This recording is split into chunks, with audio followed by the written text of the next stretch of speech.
te puedas sentirte bien. Y como te digo, estamos en familia y vamos a dedicar 2 niños al Señor. ¿Qué es esto de dedicar? Dedicar no es otra cosa que traerlos aquí al frente, orar por ellos y estar con sus padres. Y como iglesia también orar por ellos. Si me acompañas al primer libro de Samuel en la Biblia,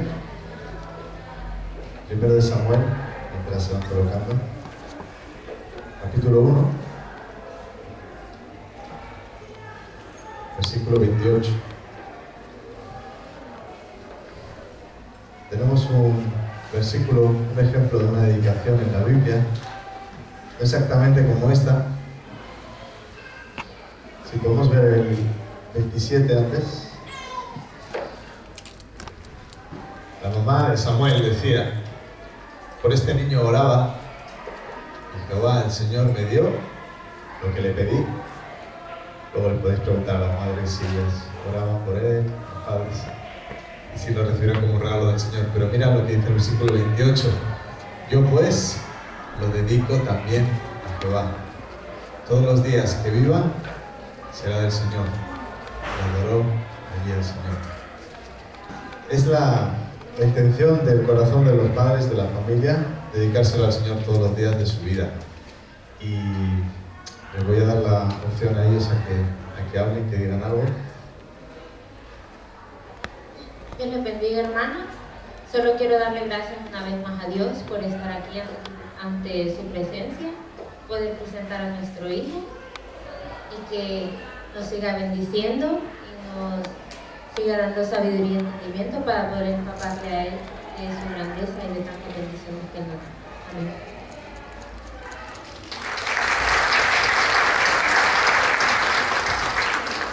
Amén. Dios les bendiga, hermanos. Estamos aquí presentando a nuestra niña y bueno, Dios mío, los más de la iglesia, los pequeños. Y bueno, pues, quiero dar gracias a Dios más que todo por bendecirnos con una nena muy hermosa. Yo creo que los niños son una parte fundamental en nuestra familia y esperemos seguir los caminos, nosotros como padres, seguir el camino de Dios, nos guíe por el buen camino, y igual nuestros hijos guiarles por ese camino, que es lo más fundamental del mundo. Dios los bendiga. Gracias. Bueno, Ian tiene, yo creo que 3 añitos. Y Naroa tiene 1 mes y 1 día. Vale. Así que solo quiero preguntar a los padres si os comprometéis a dar ejemplo a vuestros hijos y a guiarlos en los caminos del Señor. ¿Os comprometéis? Parece una boda, ¿eh? Y la iglesia, nos ponemos en pie, por favor. Nos comprometemos como iglesia a dar ejemplo de vidas entregadas al Señor para estos niños. ¿Sí o no? ¿Sí? Muy bien, pues vamos a orar y después tenemos una canción para ellos.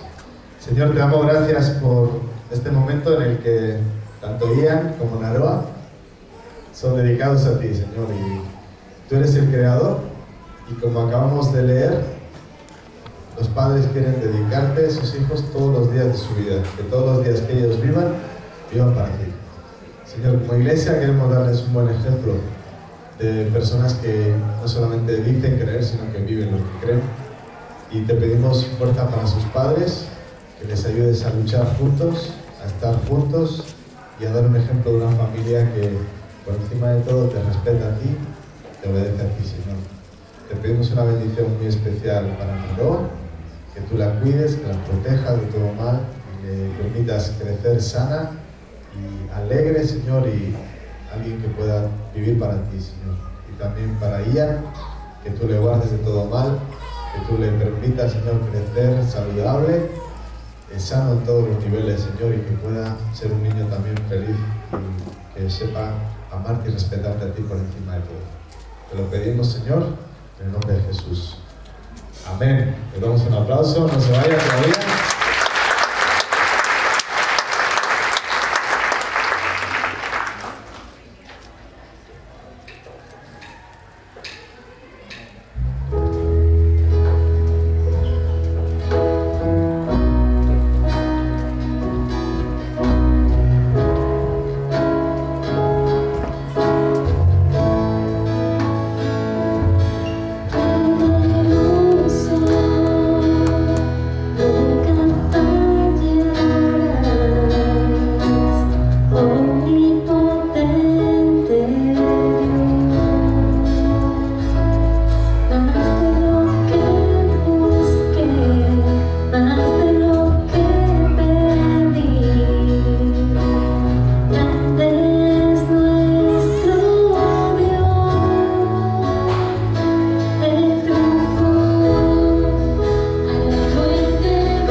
Qué grande se os ve ya.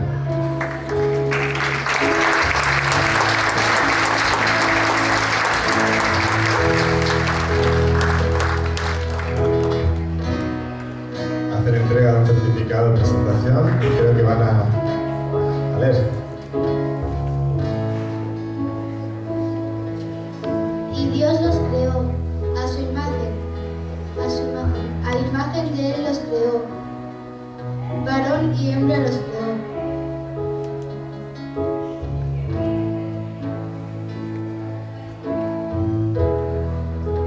Amarás a Jehová tu Dios de todo tu corazón y con toda tu alma y con todas tus fuerzas. Y estas palabras que yo te mando hoy estarán sobre tu corazón. Y arrepentirás a tus hijos y hablarás de ellos estando en tu casa y andando por el camino y al acostarte y cuando te levantes.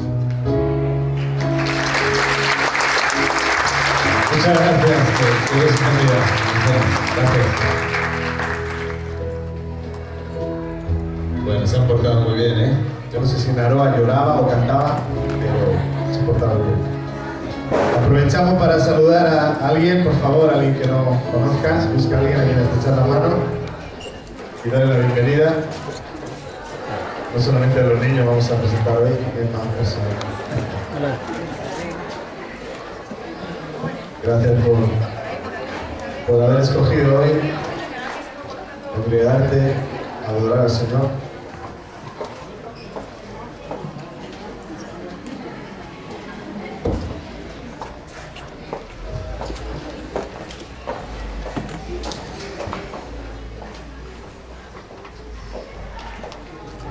Es una fiesta cuando vemos un niño que es un milagro, cada niño es un milagro del Señor. Bueno, la semana pasada vimos que Jesús era una persona admirable. Decía a los discípulos, ¿quién es este que a los vientos y el mar le obedecen? ¿Recuerdas? Aprendimos que en medio de nuestros miedos, de nuestros temores, en medio de nuestras pruebas, el Señor trabaja con nosotros y nos lanza esta pregunta: ¿por qué teméis, hombres de poca fe? Y aprendimos que si somos capaces de quitar el miedo y escoger la fe, Dios se compromete a cumplir su promesa, es una paz sobrenatural. Hoy veremos el Evangelio de Mateo, de nuevo el capítulo 8, terminaremos el capítulo 8, del versículo 28 en adelante, y aprenderemos dos cosas. Existe un mundo espiritual, un mundo espiritual, dos reinos, el reino de los cielos y el reino de las tinieblas. Y en segundo lugar aprenderemos que aunque parezca mentira, algunos prefieren vivir en ignorancia y en esclavitud que en la libertad que Jesús ofrece. Algunos prefieren vivir en ignorancia y esclavitud que en la libertad que da a conocer a Jesucristo. Mateo capítulo 8, versículo 28 al 34, dice así. Mateo 8, 28. Cuando llegó a la otra orilla, estamos hablando de Jesús, a la tierra de los Gadarenos, vinieron a su encuentro dos endemoniados que salían de los sepulcros, feroces en gran manera, tanto que nadie podía pasar por aquel camino. Versículo 29.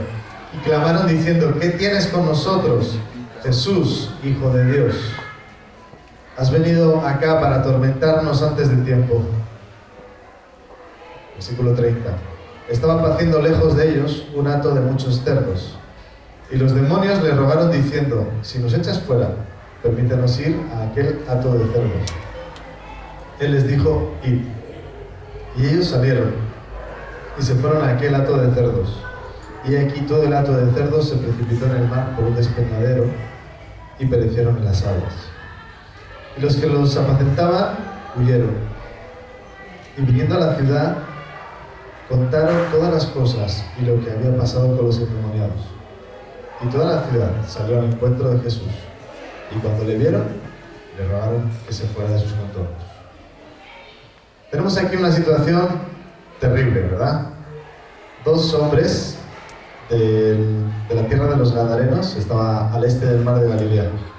Dos hombres que estaban endemoniados, dos que caminaban entre el cementerio, una cosa un poco tétrica, ¿no? Se mostraban agresivos, nadie se atrevía a pasar por donde estaban ellos, por lo agresivos que eran y violentos. De alguna manera estos dos hombres sintieron la presencia de Jesús y según el versículo 29, clamaron, ¿qué tienes con nosotros, Jesús, Hijo de Dios?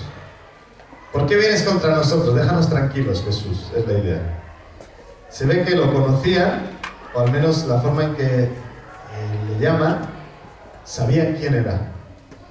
Y no olvidemos que el propósito del evangelista Mateo, lo vimos una y otra vez, es mostrar especialmente a los judíos que Jesús es el Hijo de Dios. ¿Recuerdas, verdad? Mateo quiere que los judíos sepan y se enteren de que Jesús es quien decía ser. Por eso enfatiza de alguna forma que hasta dos personas que estaban endemoniadas reconocen que ese Jesús es el Hijo de Dios. Pero hay un matiz interesante aquí que le preguntan: ¿has venido a atormentarnos? ¿Cómo sigue? Antes de tiempo. Esta expresión, ¿no? Antes de tiempo. Es que los demonios saben que les espera condenación, pero todavía no. Saben que les espera tormento, pero todavía no. Gracias. Hay un pasaje de la Biblia en el libro de Santiago, lo veremos en la pantalla. Si estás tomando nota, Santiago capítulo 2, versículo 19, en el que dice: ¿tú crees que Dios es uno? Bien haces, dice. ¿Cómo sigue? ¿También los demonios creen? Y tiemblan. ¿Cómo no van a creer? Los demonios lo saben. Y vemos en este versículo que le dicen: has venido antes de tiempo. Los diablos, los espíritus malos, saben el final de la película, por decirlo así. Y saben que la película termina mal para ellos. Ellos saben lo que va a ocurrir. Por eso dicen: has venido antes de tiempo. La Biblia nos enseña que el diablo tiene autoridad en este mundo. Tiene una autoridad siempre por debajo de la autoridad de Dios, pero aún así es un poder real y tiene una influencia real. El diablo y todos los ángeles que se rebelaron contra Dios siguen trabajando hoy en día. La Biblia se dirige a él, por ejemplo, en el Evangelio de Juan. Veamos Juan capítulo 12, versículo 31. Dice: ahora es el juicio de este mundo. Ahora, mira cómo llama al diablo aquí. Ahora el príncipe de este mundo será echado fuera. Está hablando de lo que será el final. Él será destituido. Le llama el príncipe de este mundo. Efesios 2 dice que nosotros antes andábamos en otro tiempo siguiendo la corriente de este mundo. Y mira cómo le llama ahí: conforme al príncipe de la potestad del aire, el espíritu que ahora opera en los hijos de desobediencia. La Biblia enseña que el diablo y sus ángeles están trabajando. Es algo normal. Así como Dios está trabajando y Dios tiene todo el poder, el diablo tiene una autoridad por debajo de Dios, pero real. Y hay algo un poco radical, pero la Biblia enseña que si no estoy siguiendo a Dios, si yo no estoy siguiendo a Dios, estoy siguiendo al enemigo de Dios. Es fuerte el argumento, porque dice que el diablo trabaja en aquellos que no siguen al Señor Jesucristo. No hace falta ser satanista o estar metido en cosas de brujería para que el diablo trabaje, como dice ahí, en los hijos de desobediencia. Por ejemplo, el Evangelio de Mateo, en el capítulo 12, versículo 30, nos dice que si no estás con Dios, estás contra Él. Jesús dice: el que no es conmigo, ¿cómo dice? Contra mí es. Y el que conmigo no recoge, desparrama. O estás con Dios, o estás contra Dios. Es una idea muy fuerte. Si paramos a personas en la calle y les hacemos una entrevista y le decimos: ¿estás con Dios? Y dice: uy. Pues si no estás con Dios, estás contra Dios. Dice: tampoco es eso. Ni estoy con Él, ni estoy contra Él. Estaría bien, pero no es bíblico. La Biblia dice que o estamos con Él o estamos contra Él. Muchas veces sin saberlo. La Biblia enseña que si no tenemos a Dios como Padre, ¿sabes quién es nuestro Padre? En el mundo espiritual, por supuesto. El diablo es fuerte eso. Si tú no permites que Dios te adopte como su hijo, sin saberlo quizá, formas parte de otra corriente. Juan capítulo 8, versículo 44, por ejemplo, lo enseña, dice: vosotros sois de vuestro padre el diablo, y los deseos de vuestro padre queréis hacer. Él ha sido homicida desde el principio y no ha permanecido en la verdad porque no hay verdad en él. Cuando habla mentira, de suyo habla, pues es mentiroso y padre de mentira.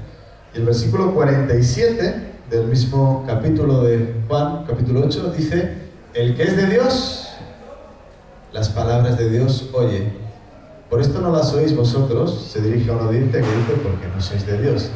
Es una idea un poco radical. A muchos les gusta hablar del bien y el mal, del yin y el yang y todas estas cosas. Pero es que bíblicamente hay un mundo espiritual, Dios y sus ángeles, y el diablo y los ángeles caídos. Segunda de Corintios capítulo 6, versículo 14 nos dice que cuando nosotros confiamos en Jesucristo, dice que somos templo de Dios viviente, y sigue diciendo: no os unáis, ¿cómo dice ahí? En yugo desigual con los incrédulos, porque ¿qué compañerismo tiene la justicia con la injusticia? ¿Y qué comunión la luz con las tinieblas? Esto es una cosa fuerte. Le decía un pastor a unos jóvenes, a modo de risa, ¿no? Le decía: bueno, si tú estás con Dios, ¿quién es tu padre? ¿Quién es? Dios. Si no estás con Dios, ¿quién es tu padre? Y todos decían: pues bueno, según la Biblia, el diablo, ¿no? Dice: si tú te juntas con una persona que no tiene a Dios, ¿quién es tu suegro? ¿Entendemos, no? Sí, yo creo que lo hemos captado, pero si no, el de al lado te lo puede explicar después. Pero, bromas aparte, ¿qué compañerismo tiene? ¿Cómo voy a unir mi vida con alguien que, sabiéndolo o no, se está dejando llevarse por el diablo? ¿Cómo voy a montar una empresa, por ejemplo, o me voy a asociar con alguien cuyos valores son radicalmente opuestos? El yugo desigual está bien aplicado a parejas, tiene que ver con cualquier proyecto que hagamos. ¿Cómo me voy a juntar con alguien en un proyecto común cuando lo más importante no nos une? ¿Me entiendes? ¿Me explico, no?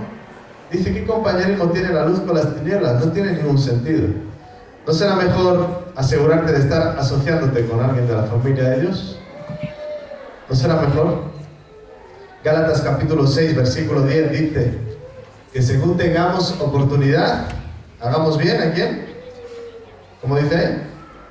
A todos, y mayormente a los de la familia de la fe. La Biblia enseña que debemos hacer bien a todos, pero que la fe constituye una familia. Tú te vas a otro país, estás con cristianos, estás con miembros de tu familia. ¿Sabías eso? Te van a alojar en casa, te van a ayudar, te van a echar una mano. Porque es una familia. Somos una familia, según la Biblia, somos el cuerpo de Cristo. Por eso no podemos hablar mal de la iglesia, ¿sabías? No tiene sentido hablar mal de mi familia.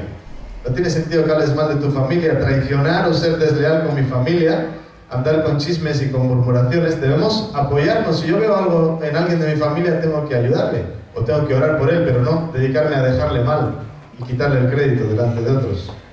La Biblia dice que tenemos que orar unos por otros y tenemos que amarnos y cuidarnos de tal manera que otros vean este modelo y digan: wow, yo me quiero relacionar así, yo quiero formar parte de esa familia. Y no digan: wow, estos sí se llevan fatal. Se llevan fatal. Para estar dentro de una familia así, pues mejor no me meto, ¿no? La pregunta de esta mañana es: si la iglesia es una familia, ¿cuánto te importa esta familia? ¿Cuánto cuidas esta familia? ¿Cómo hablas de esta familia? ¿Cómo construyes en esta familia? La palabra iglesia significa asamblea, significa grupo de gente. La iglesia no es el edificio, lo tenemos claro, ¿verdad? La iglesia somos la comunidad. La iglesia somos tú y yo y el que tienes al lado. La iglesia la construimos nosotros. Primera de Pedro, capítulo 5, versículo 8. Sigue con esta idea del mundo espiritual que es real. Y dice que tenemos que ser sobrios, tenemos que estar atentos y debemos velar. Porque vuestro adversario, vuestro enemigo, el diablo, como león rugiente, anda alrededor buscando a quien devorar. Es una realidad espiritual. Nuestro enemigo no es otra persona. No sé si tienes enemigos de carne y hueso. Espero que no. La Biblia dice que nuestros enemigos no son de carne y hueso en este sentido, sino que es un enemigo espiritual. Dice que anda buscando como un león rugiente a quien devorar. Juan 10:10 nos dice que el ladrón no viene sino para hurtar, y matar y destruir. Jesús, en contraste, ha venido para que tengamos vida y para que la tengamos en abundancia. El diablo quiere robar, te quiere robar el gozo y te quiere robar todo lo que tú tienes. Te quiere matar y te quiere destruir. El diablo no quiere ayudarte, quiere ayudarte a caer en todo caso, para luego destruirte. Es una realidad espiritual. La Biblia dice que el diablo es el engañador, le gusta engañar, es algo habitual en él, y también tener cautivas a las personas.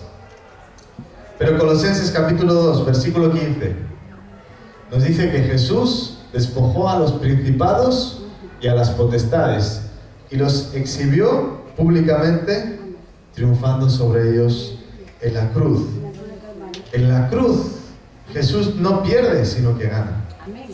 En la cruz dice que Él firma el acta, anula, perdón, el acta de los decretos que iba contra nosotros. Él compra nuestra libertad y lo paga con su vida. Así que, si bien es cierto que hay un mundo espiritual real, como la vida misma, si tú estás del lado de Jesús, estás del lado del vencedor. Si estás del lado de Jesús, eres vencedor. No tienes que andar como vencido, sino como vencedor. Estamos en un tiempo de prórroga, la Biblia lo llama un tiempo de gracia. El libro de 2 de Corintios, capítulo 6, nos dice, he aquí ahora el tiempo aceptable, he aquí ahora el día de salvación. 2 de Pedro lo dice con otras palabras. El Señor no retarda su promesa, según algunos la tienen por tardanza, sino que es paciente para con nosotros, no queriendo que ninguno perezca, sino que todos procedan al arrepentimiento. Es un tiempo de gracia. Dios está en control de todo. El diablo, como príncipe de este mundo, tiene una autoridad delegada. Hay un tiempo de gracia en el que muchas personas todavía están conociendo al Señor. Hoy hay personas que están conociendo a Jesucristo. Dios quiera que en esta mañana alguien abra su corazón a Él y pase de muerte a vida. Pero esto es algo que ocurre en todo el mundo. Es un tiempo de gracia. Es un tiempo en el que Dios permite estar así. Cuando termine este tiempo no habrá más oportunidades. El diablo será derrotado. Pero el tiempo de gracia para conocer al Señor es ahora. Solamente para terminar con este punto. Si bien es cierto que el poder del diablo es algo real, no debemos tomar a juego la realidad espiritual. La Biblia prohíbe todo lo que tiene que ver con adivinación, con estos juegos esotéricos, todas estas prácticas la Biblia las condena. Y lo que debemos hacer nosotros es basar nuestras vidas en la palabra de Dios. No bases tu vida en lo que otros te cuentan del mundo espiritual, de lo que puedas ver en internet o de lo que puedas ver en determinados libros. Basa tu vida en la palabra de Dios. Y si quieres tomar a alguien como ejemplo, toma como ejemplo a la persona de Jesús. Amén. Hechos capítulo 19 dice en el versículo 15, y no tengo tiempo de leer el contexto, pero había unos que estaban jugando ahí a sacar demonios fuera. Digo jugando porque ellos no tenían ningún poder. Dice que los espíritus les respondieron: a Jesús conozco y sé quién es Pablo, pero vosotros, ¿quiénes sois? Y si lees el contexto, son personas que no conocen a Jesús y quieren sacar fuera demonios. Y es algo que está de moda en las películas, ¿verdad? Todo lo que tiene que ver con el tema de espiritismo y todo esto. Pero ellos no conocían al Señor y no tenían autoridad. Y quizás nos has escuchado esto una y otra vez, pero Santiago capítulo 4, versículo 7. Si tienes Biblia y puedes subrayarla, te recomiendo que la subrayes, este versículo. Someteos, pues, a Dios. Resistid al diablo y huirá de vosotros. Y fíjate un momento en el pasaje. Someteos, pues, a Dios. Resistid al diablo y huirá de vosotros. Y es un pasaje tan importante porque nos da un perfecto equilibrio en el mundo espiritual. Nos dice que, en primer lugar, debemos que someternos a Dios. No tenemos que ir hablando ahí de cosas espirituales, querer estar echando fuera demonios, sino que nuestro énfasis tiene que ser en someternos a Dios. Eso es lo difícil, es lo que cuesta, entregar nuestras vidas al Señor, dejar que Él sea el Señor de nuestras vidas. Dice que si yo me someto a Dios, después puedo resistir al diablo. Y la promesa es que el diablo se va a huir. no va a hacer falta que yo lo saque, no va a hacer falta que yo lo eche, sencillamente se va a ir, porque la autoridad de Dios en mi vida va a ser una realidad. Así que no estemos obsesionados por los espíritus. Si quieres obsesionarte por algo, obsesiónate por someterte a Dios, por dejar que Él sea el Señor, por dejar que Él sea el que manda. Mateo capítulo 12, versículo 43, dice que cuando el espíritu impuro sale del hombre, dice que anda por lugares secos buscando reposo, pero no lo encuentra. Entonces dice: volveré a mi casa de donde salí. Y cuando llega la encuentra desocupada, barrida y adornada. Entonces va y toma consigo otros 7 espíritus peores que él, y entran y habitan allí, y el estado final de aquel hombre viene a ser peor que el primero. Así también acontecerá a esta mala generación. No sé si nos quedamos con esa historia, el sentido que tiene. Cuando una persona dice: mira, es que tengo una influencia de un espíritu o algo así, y te lo cuenta y dices: pues es cierto, lo que me está contando es algo muy extraño. Es algo que tiene que ver con las fuerzas del mal, no es algo normal. Cuando una persona te cuenta eso y dice: ¿puedes orar por mí para que se vaya ese espíritu? ¿Qué tienes que hacer? La tentación es decir: pues sí, vamos a orar, ¿no? Vamos a llamar a alguien que te haga un exorcismo y te lo aplique. Pero según la palabra de Dios dice que si es verdad que se le va esa influencia a ese espíritu, dice que es peor, que luego vienen 7. Lo que tienes que hacer con esa persona es presentarle a aquel que puede hacerle libre. ¿Quién es aquel que puede hacerle libre? Jesucristo. Si él entrega su vida a Jesucristo, no va a tener que dedicarse a limpiar esa casa. El mismo espíritu se va a ir de su vida. Pero si él es liberado y no entrega su vida a Jesucristo, dice que van a venir, según en la historia, 7 peores. ¿Me entiendes? Si tú pones a Cristo ahí, no hay lugar para nadie más. Y si quieres, cantamos la canción que cantan los niños: si el diablo viene a tu corazón y te dice déjame entrar, dile no. A ver, eso no sabes la canción de los niños. Dile no, Cristo vive en ti, no hay lugar para ti. Algunos fue a la escuela dominical. Si el diablo viene a tu corazón y te dice déjame entrar, dile no, porque Cristo vive en mí. Porque si no vive Cristo, ¿a qué estamos jugando? ¿Entendéis? Nosotros presentamos a Cristo. Cuando Cristo entra en una vida, Él ocupa el lugar, no hay lugar para nadie más. Pero si no presentamos a Cristo, hacemos un favor que dura un momento, un tiempo. Pero el único que puede liberar es Cristo. Cuando una persona abre su corazón a Cristo, su alma ya está ocupada. Reside ahí el Espíritu Santo. Cuando tú abres tu corazón a Cristo, el Espíritu Santo viene dentro de tu vida y ya no hay lugar para nadie más. Por eso un cristiano no puede ser poseído por ningún espíritu. Un cristiano puede ser utilizado por el diablo, sí.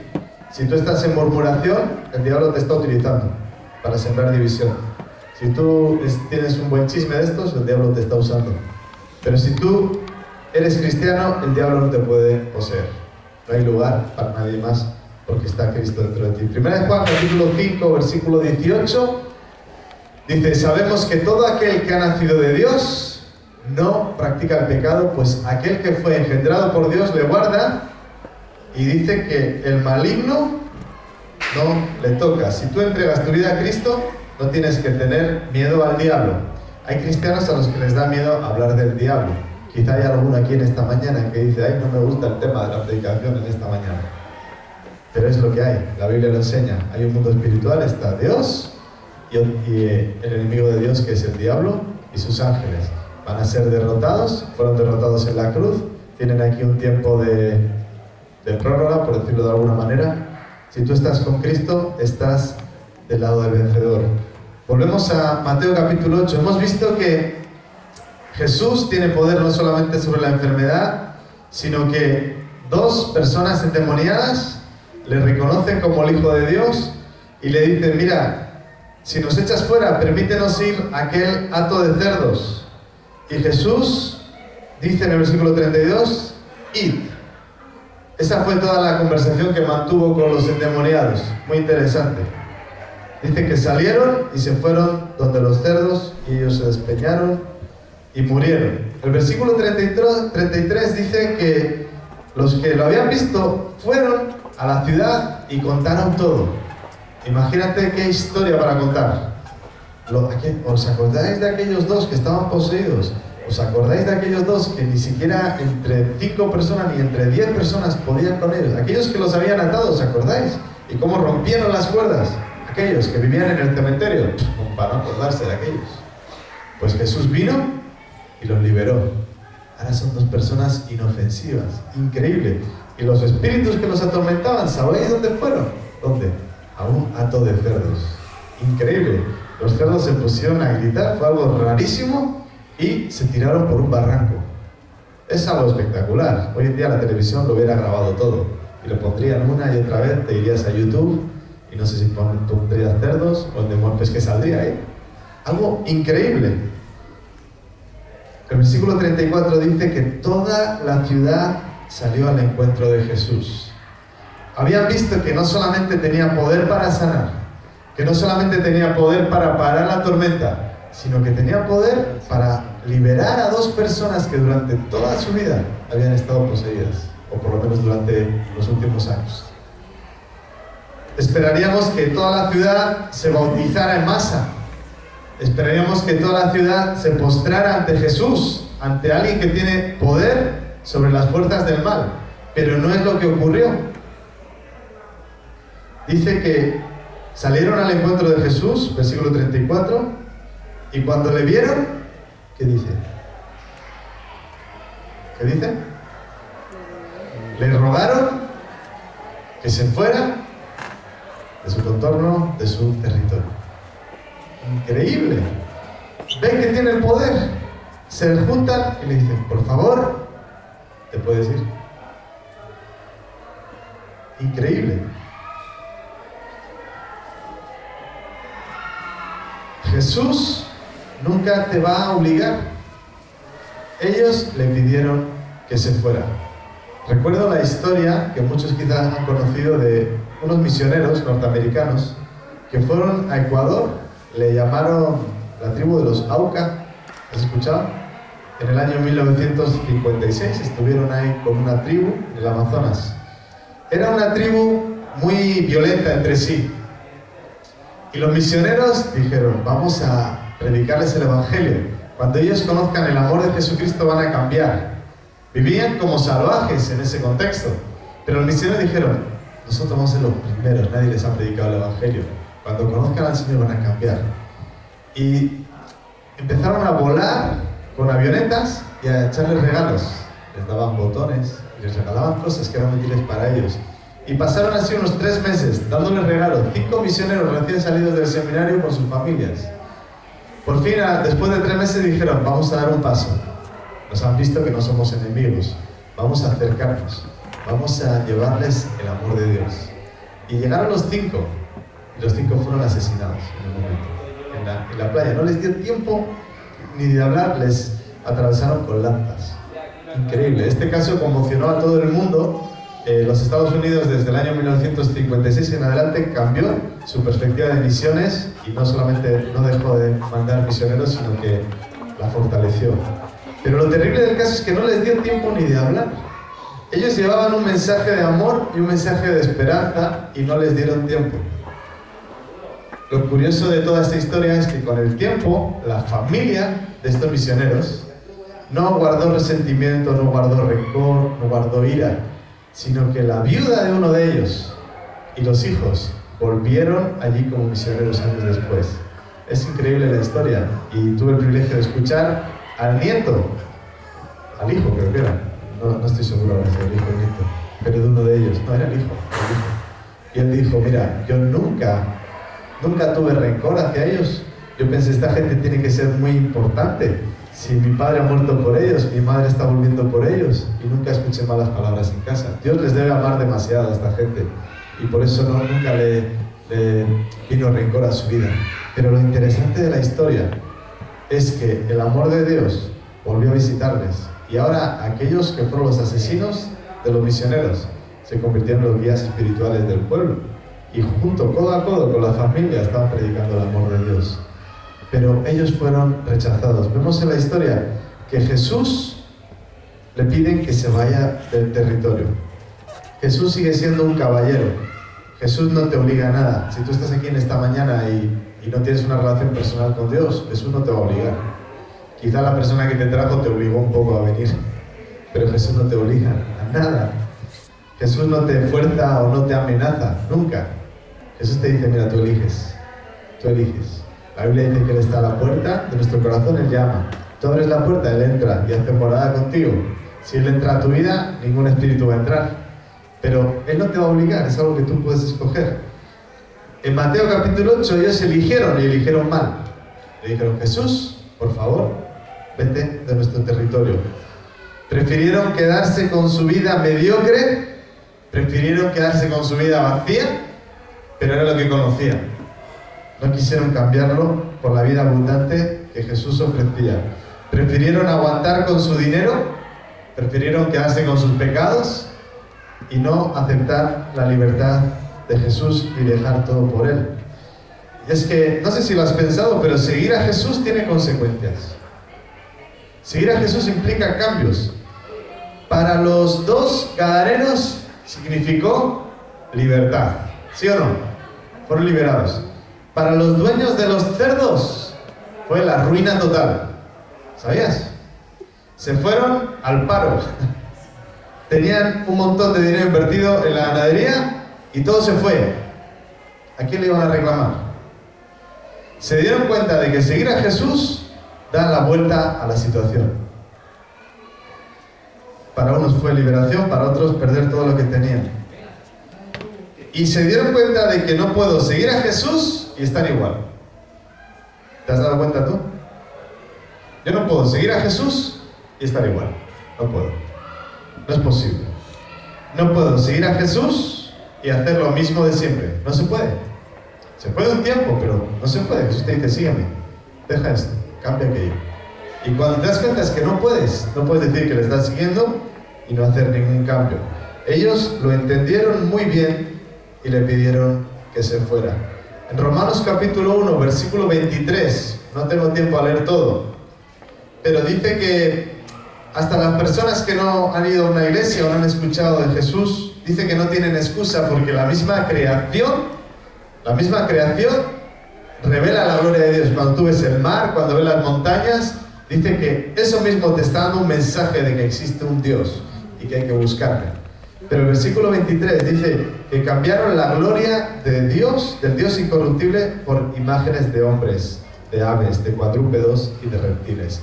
Cambiaron al Dios vivo y se pusieron a adorar a santos o a figuras o a estatuas o a piedras o árboles o a cualquier otra cosa, pero dejaron de adorar a Dios.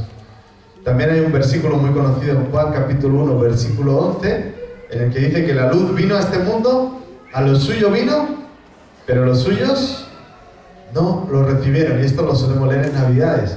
Jesús viene a esta tierra y los suyos no le reciben. Y en Lucas capítulo 2 dice que Jesús nació en un pesebre. ¿Sabes por qué? Porque no había lugar para ellos en el mesón. ¿Recuerdas? El creador del mundo lo deja todo, viene a esta tierra y no hay sitio para él. No hay ningún hotel, ni ningún hostal, ni nada para él. Y tiene que nacer entre animales. Por supuesto que todo iba conforme al plan de Dios. Jesús se identifica con el pesebre como el Cordero de Dios que quita el pecado del mundo. Ya no tiene que haber más sacrificios de animales. Jesús es el Cordero perfecto, Él paga el precio. Pero no nos vayamos. Ellos le pidieron a Jesús que se fuera. Para ti que estás aquí en esta mañana, para ti, para mí, ¿hay lugar para Jesús en tu vida?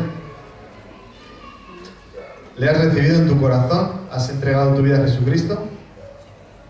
Si ya lo has hecho, si no lo has hecho, te animamos en esta mañana a que puedas entregarle tu vida a Él. Es muy sencillo. Él murió en la cruz por todos, para que los que le aceptan y los que le reciben sean sus hijos. Hemos dicho que lo suyo vino, pero los suyos no lo recibieron. Y sigue el Evangelio de Juan: mas a todos los que le recibieron, a los que creen en su nombre, les da el poder de ser hechos hijos de Dios. No es algo que tú y yo nos merezcamos. Cuando le decimos: Señor, te pido perdón por mis pecados, te pido que tú vengas a mi vida. Esperamos que Naroa y Ian, cuando sean un poco más grandes, lo hagan. Después de escuchar la palabra, digan: Señor, quiero que tú me perdones, quiero que tú entres a mi corazón. Dice la Biblia que cuando haces eso, Dios te adopta como su hijo. Si no lo has hecho, te animamos a hacerlo en esta mañana. Pero si ya eres cristiano, ¿qué lugar ocupa Jesús en tu territorio? Ellos le pidieron que se fuera. ¿Le permites a Él que sea el Señor de tus relaciones? ¿Le permites a Jesús que sea el Señor de tus amistades? ¿Le permites a Él que sea el Señor de tu noviazgo o de tu matrimonio? ¿Le estás permitiendo que Él sea el Señor de tu trabajo, el Señor de tu dinero? ¿Estás permitiendo que Él te ayude a hacer las cosas de una forma honesta y no deshonesta? ¿Le permites que Él sea el Señor de tu tiempo libre? ¿Qué hacemos cuando nadie nos ve? ¿Qué vemos? ¿Qué escuchamos? ¿Con quién andamos? ¿Le estás permitiendo que Él sea el Señor de tu mente, de tus pensamientos? Lo que pienso, lo que sueño, lo que anhelo, lo que me gustaría, lo que nadie más sabe y solamente Él sabe.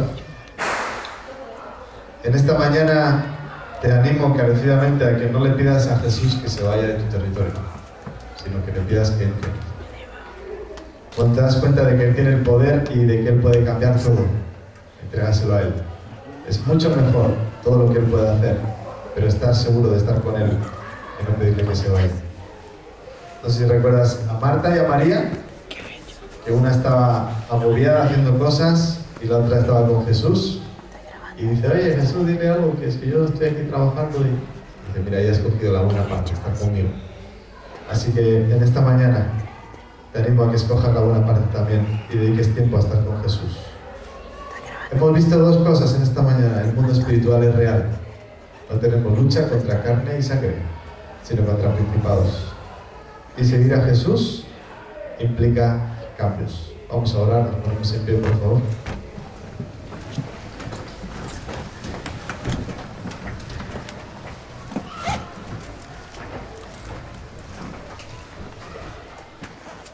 Inclinamos el rostro solamente un minuto. Me dirijo a ti que estás aquí por primera vez, o a ti que estás acompañando a alguien y nunca has aceptado a Cristo en tu corazón, o no tienes la seguridad de haberlo hecho. La Biblia dice que si tú recibes a Cristo, Él te adopta como su hijo y Él viene a vivir dentro de tu vida por medio del Espíritu Santo. Si Él viene a vivir dentro de tu vida, no hay lugar para nadie más. Si estás luchando con miedos acerca del mundo espiritual, lo mejor que puedes hacer es asegurarte de que Cristo está dentro de ti. Cuando recibes a Cristo, eres templo del Espíritu Santo y ya no hay lugar para nadie más. Así que voy a hacer una oración y si quieres repetirla ahí donde estás, Dios te oye. Padre, te doy gracias por tu palabra. Quiero en esta mañana abrir mi corazón a ti. Quiero pedirte perdón por mis pecados. Quiero pedirte que tú seas el Señor de mi vida. Te acepto como mi Salvador. Te reconozco como el Hijo de Dios. Y te pido que tú me llenes de ti para que no haya lugar para nadie más en mi vida. En el nombre de Jesús. Amén. Y para todos los demás, Señor, te pedimos que tú nos ayudes a vivir como cristianos vencedores. Señor, no tenemos miedo de ningún poder espiritual, pero somos muy conscientes de que es una realidad. Y te pedimos que en esta mañana salgamos de aquí con la intención de someternos a ti 100%, de hacer las cosas a tu manera, de agradarte a ti, Señor.